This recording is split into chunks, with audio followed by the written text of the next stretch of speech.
Hi everyone, it's QuickyBaby and welcome back to World of Tanks, and as it's Wednesday, it's time to get some more live gameplay going on the channel. Previously we've played the most popular tanks, the least popular tanks. Today I want to see what are the most damaging tanks in the game on the European server in the last 30 days. So without further ado, yeah, they're all Clan Wars tanks. Well, let's take a look at the regular vehicles instead. Wow, that's a surprise. The VZ-55, that Czechoslovakian damage-dealing monster at tier 10. Well, I'm not going to complain, you know, when I get to play some of the most damaging tanks. Surely we should be up for some big damage games, right? So the VZ-55, I'm going to be packing vents on this thing, a turbo with the bonus slot, and vertical stabilizers. I have every single field mod on this vehicle, and trust me, once you start to unlock all of the field mods on this tank, it is very fast indeed. So just what makes this tank the most damaging tank inside the game? It's got to be this effective double damage burst. A lot for the reasons why a vehicle like the Borask does exceedingly well at tier 8, even though its gun doesn't look that good. It's because this kind of burst window of 2 seconds is kind of the period that it takes your team to be able to react. Talk about reacting. I'm going for the hill, friends! That's what we're going to do. We're going to tell our team that we're going to try and plow the hill and try and get up there as quickly as I can. So, when I looked at the Borask and when I looked at this vehicle, well, I knew more when I looked at this vehicle. Oh my god, Leopard, please get out of the way, thank you. When I looked at the Borask for the first time, I didn't actually think it was going to be outrageously good. I didn't appreciate just how good the double damage burst is. But think about all of the tanks that have got 2-round autoloaders. You know, you've got EBR 75, pretty damn good for tier 8. You've got yourself the Borask at tier 8 French as well, pretty darn good as well. And then this vehicle is kind of like a heavy Borask at tier 10. It just has everything else with the vehicle as well. It's got its armor, it's got some mobility, and this is what this tank does. It goes, hello, oh. Well, good thing I held the repair kit there. Oh my lord, is this guy going after me really like this? That absolute little monster. Well, he lost just as many hit points as I did for doing that. Alright. So I made some sacrifices to get up on top of the hill, and unfortunately for me, my engine is also knackered, which is going to be quite costly with trying to get the damage in. Well, I'm playing the most damaging tank, and it doesn't seem to be doing much damage right now, although I would argue I got a little unlucky against the EBR. Not the EBR, sorry, the 50M. Oh, here we go. One, and next game for you. And that's what this tank does. Being able to burst out 2 rounds with 490 damage pretty darn accurately within 2 seconds of the first shot is just why this vehicle is outrageous. And look at the DPM. The DPM isn't even that bad on this tank either. And that is what makes this tank oh so strong. Oh so strong. I'm really worried about that Progetto there, but I don't really have time to worry about the Progetto. I'll just get him out of the game. Should I fire at that guy's wall or building? No, you know what? I'll just wait, and then he'll drive round in front of me, and then I'll get another couple of shots in there. And you can see that this tank's damage just seems to stack up so quickly. While I would rather have a bigger magazine, like you have on the Kranvagn, for example, to be able to deliver this thing as quickly as you do is what makes this vehicle outrageously good. Sometimes when you're playing the Kranvagn, when you're playing the AMX-50B, yada yada yada, the reason why the vehicles struggle is because you just can't manage to get the shots in as quickly as you would want. And that doesn't allow you to put in the big burst. Whereas look at this player doesn't have a chance to be able to react. And when you can burst out damage like that and have enough armor to still be able to get into other parts of the map, as I look and make sure I'm actually recording, my lord, I had a bit of a panic attack then. You know, when I'm recording these kind of live gameplays, it has nothing to do with you've actually had a really good start for one of your live gameplay videos, QB. No, absolutely nothing at all. Talk about a good start. This TVP is not going to be having a good start. Oh, man. And looked like a disaster at the start of the game, right, boys and girls? It looked like we were going to have an absolute stinker. But I just knew when I got up on the hill that there's just going to be so many opportunities for me to be able to play around that I really wasn't too nervous. And while in yesterday's video, I think on the T62A, I talked about, you know, not contesting on the hill and so on and so forth, today's video is going to be all about contesting the hill and how we can manage to pick up 4 kills and nearly 4,000 damage. But I've still got my work cut out for me. The enemy have a lot of tanks and a lot of hit points left. I've got to watch out for the Badger. I'm quite unfortunate that the artillery hasn't clapped me yet. Woo, he tried it, didn't he? Got to keep my mouth shut. I wonder if this TVP is going to panic and maybe reverse. I know I could probably poke out and maybe get the E50M, but that would be a terrible decision. There's a Badger there. Doesn't look like I can overmatch his tank. I'm having a look to see whether I can get the TVP. Unfortunately for me, the E50M proxy spotted me. But luckily, my team managed to get a little bit of a clap in towards the Badger. I'm going to keep an eye out on that TVP. He's down. Man, I'd love to get this Badger, actually. But they've got a Jagdtiger and a Leopard prototype. Oh, I've got to go for it. I've got to go for it. This could be my death, but it could also just be... Where the hell did the Badger go? Am I disconnecting? Oh, for the love of Pete, why is it doing this to me again? We're about to appear in a few seconds, and either it's going to reveal my password length or, oh my lord, I'm actually still alive up on top of the hill. Why does the game do this to me? Oh, we've got a second shot. Why did neither of them manage to hit? That's a complete... I guess I should just feel very lucky that I'm actually still alive in that situation. I genuinely thought that I would be dead and that this game would be screwed. Unfortunately... Okay, hold on. Got to react to the situation. All right, we've got a 60 TP and we've got a Badger coming up here. 60 TP's fired, so maybe I can get the Badger in the butt. I'm pretty sure the 60 TP is reloading. What? Did I just shoot through his model gap? My bad. Let's see if the 60 TP claps me or if the artillery does. I should reload before a 60 TP does. That's actually terrifying to think, right? That I will reload before a 60 TP does. I probably won't be able to get the round out before he does, though. Oh, QuickyBaby in the house. QuickyBaby's rewarded. Okay, let's reload regular rounds. Okay, so even with that miniature disconnect there, we are still up to 6 kills and I've still got 100 hit points left, which is very nice. You know, I'm just going to repair that now. Whatever, Trevor. There's only 2,000 hit points left on the enemy team, so there's not much left to do. Maybe we can get the Leopard prototype. Maybe we can get the E50M. Should we try and get him? Should we try and get him? I think we should. Oh no. Flying kill. No! No! Greedy plays. Oh, I deserve to die there. That was so greedy. But yeah, is it a surprise why this is the most damaging tank inside the game? I kind of played a little bit mediocre at the beginning. I had a disconnect and lost all those hit points to the Jagdtiger, and still we get 4,000 damage and 6 kills. This vehicle's outrageous, but I feel as if it's the kind of tank that's going to do a lot better for a player who knows what they're doing than a player who does not. Now, you could say that about every single tank in the game. But at least the way that I feel now with the statistics that we have available for the VZ55, it does surprise me that its win ratio isn't higher, which suggests to me that it's kind of a tank with a real high skill ceiling.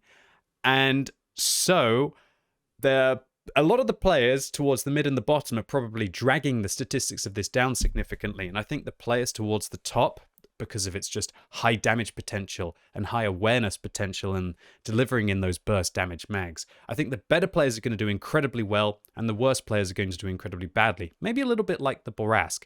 It surprises me that, for example, the Object 268 version 4 and the CS63 have a better average win ratio than this tank over the last 30 days, but this thing is still packing out the damage and picking out the frags. Okay, so that's the VZ55 down. Let's move on to the second one on the list, and that is going to be another auto-loading heavy, this time the Kranvagn. Well, you don't have to ask me twice to play the Kranvagn, I tell you. I like this. I like just logging in and just playing a casual game or two rather than jumping down into like a 6-hour slugfest, because I get to use those little bursty XPs, although I already have all of the field mods on this tank, so it's not really that much of an advantage. All right, anyway, I digress. Let's focus on the Kranvagn. I love this tank, although I recently took my Bond turbo off it and put it on the Badger instead. Spoilers videos coming very soon of that. Again, I have every field mod on the Badger. I'm going to be using vents, turbo, vertical stabilizers. And when it comes to the field mods, I'm actually going to be lowering my DPM but increasing my reverse speed using the heavyweight gun, which makes my aim time worse but reduces the bloom after firing, as well as increasing my hit points. And then I've got view range, I've got accuracy, and of course I've got the all-terrain suspension.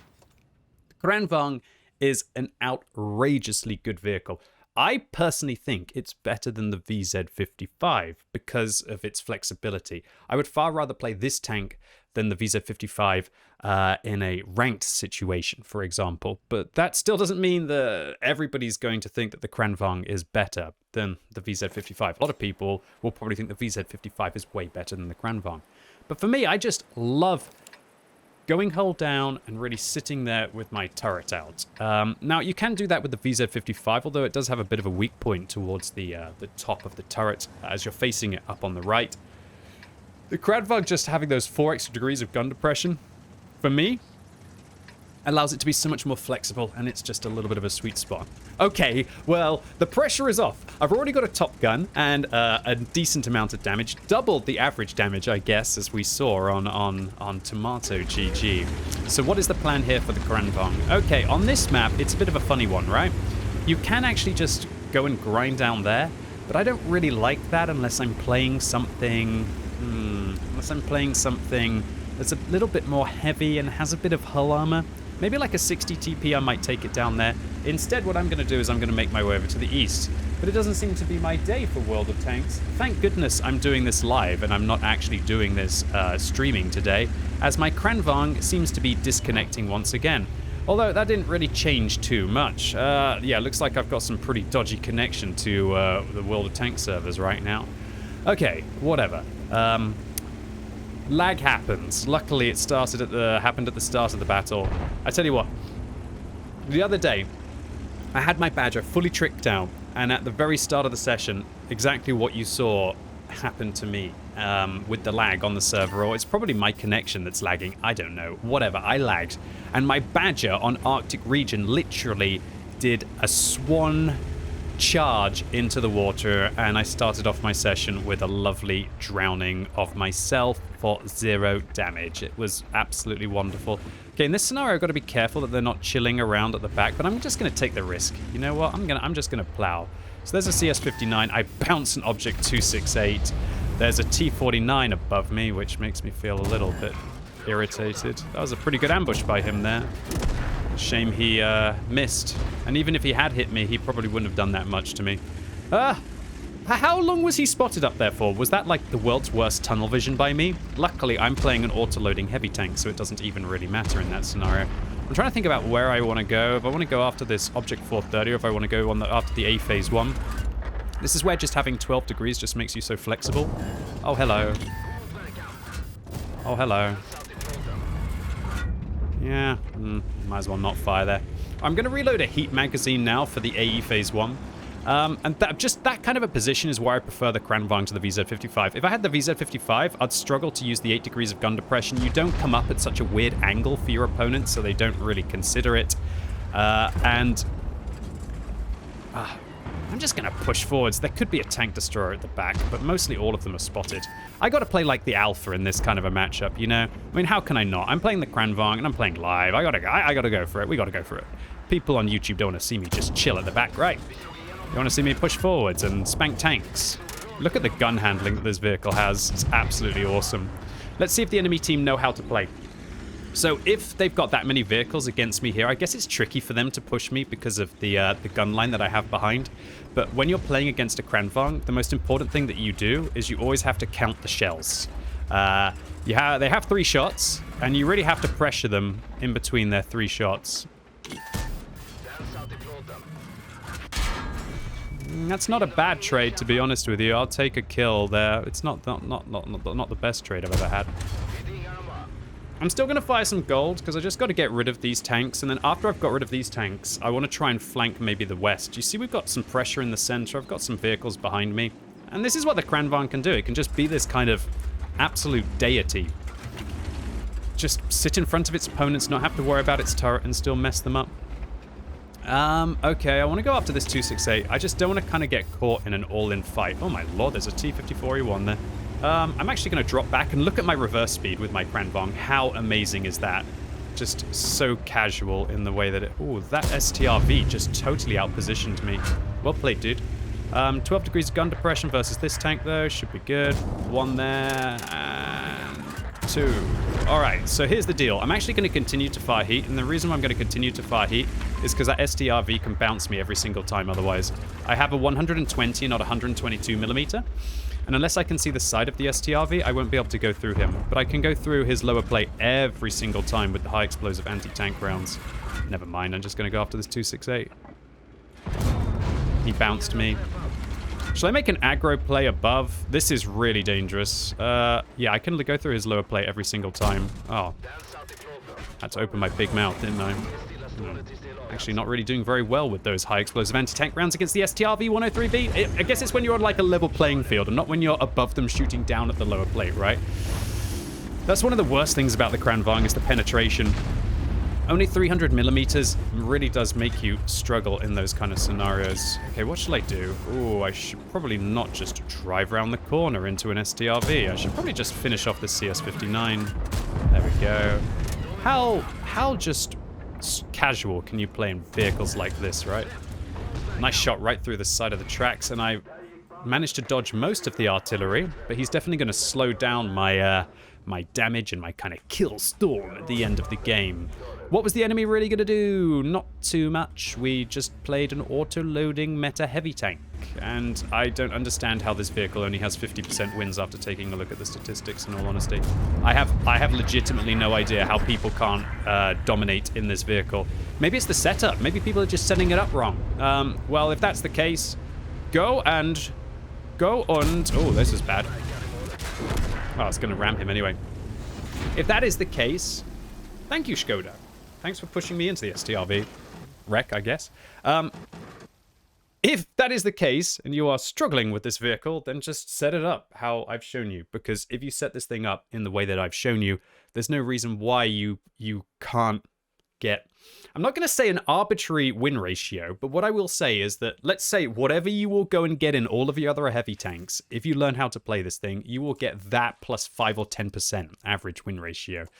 So yeah, I'm really happy that I didn't go down the other flank and just waste my time against the 60 TP and the 260. I thought that I could crush the flank that I was on, and I definitely did. Interesting ambush there by the T49. It's a bit of a funky position for him to get up into. Unfortunately, it just wasn't to be for that player. All right, so the games are going pretty quickly today. Should we? I've got enough time for one more, even though, I'm pretty happy with these 4,000 or 5,000 damage games and multiple kills. Okay, let's play in the Super Conqueror. Oh, finally. It is a regular heavy sandwiched in between 3 auto-loading heavies. Wow, well, the Super Conqueror must be good if it's getting quite a lot of average damage, right? Okay, Super Conqueror it is. I like to personally use this tank with vents, a gun rammer, and a turbo because otherwise it's a little bit too slow for me.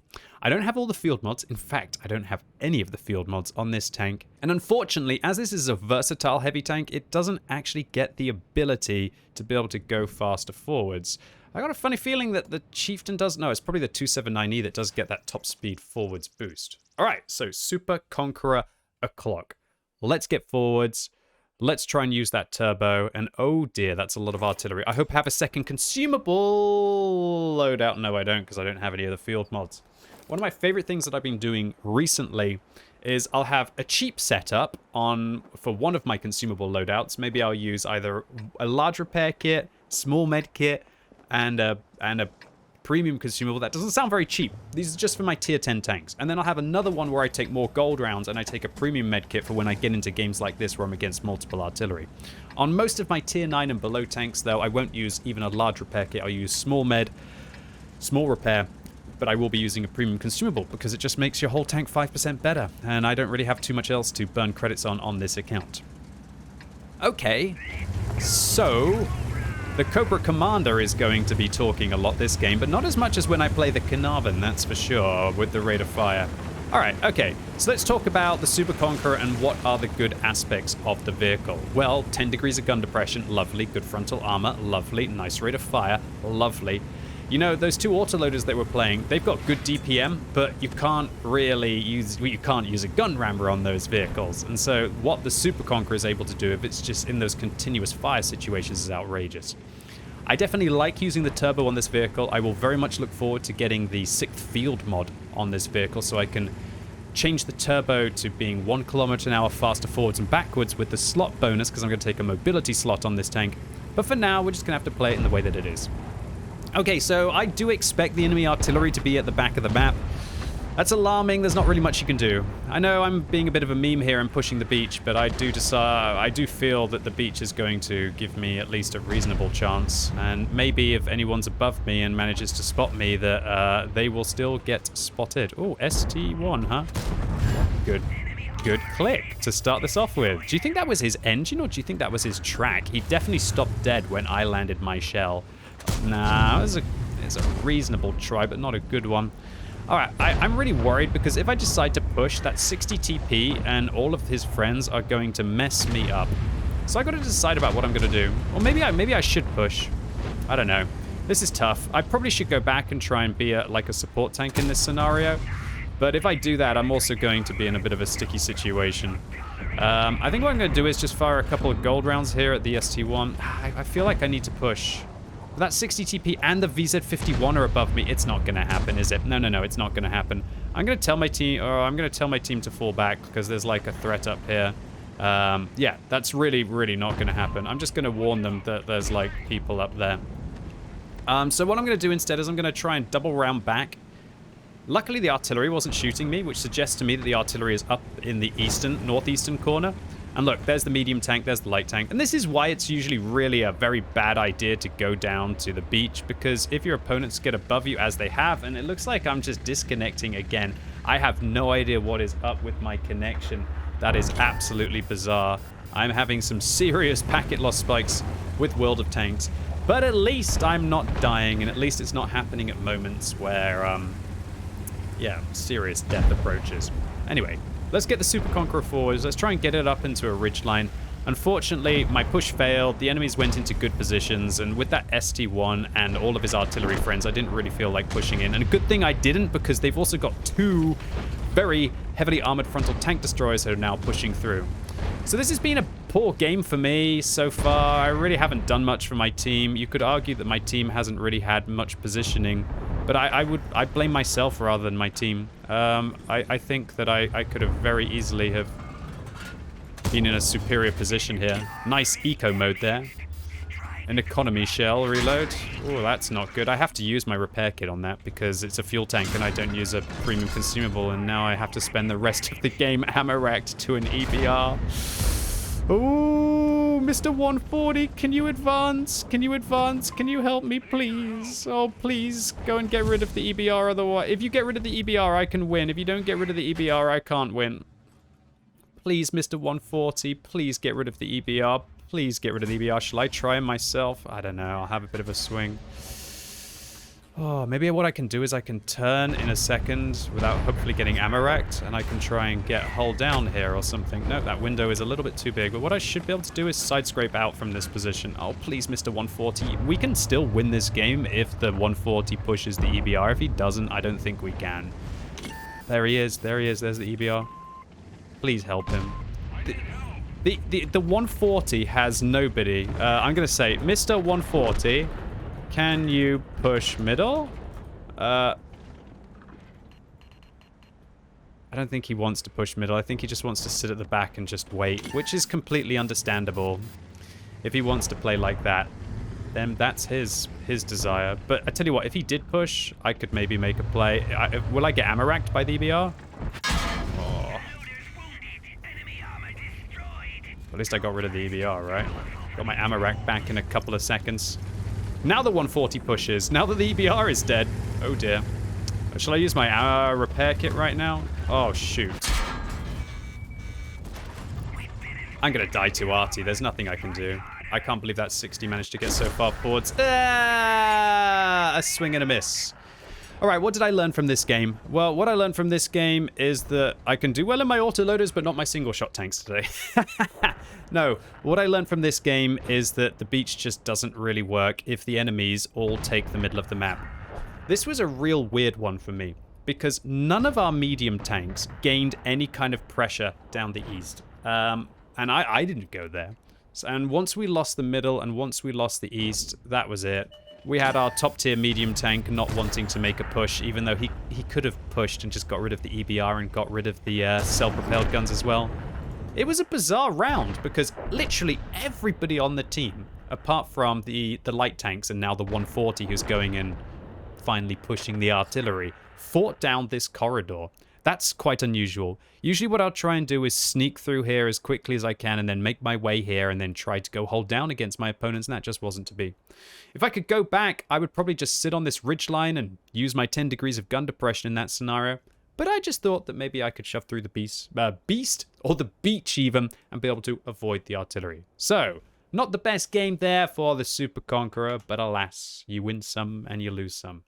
So, ladies and gentlemen, boys and girls, that was me playing the highest damaging tanks in the game. Unfortunately, the Super Conqueror didn't really look like the highest damaging tank, but I can probably blame myself for taking it down onto the beach and not achieving very much. What do I think? Final opinions. VZ55, incredible, very good for a very good player as well. Kranvagn, I think it's going to be the better tank holistically for a lot of players because it's just so much more comfortable to have those 12 degrees of gun depression. But on the other hand, you know, those 12 degrees of gun depression, sometimes you need to know about the positions to be able to use them. Super Conqueror, that's the one for people who don't want to faff around with having autoloaders.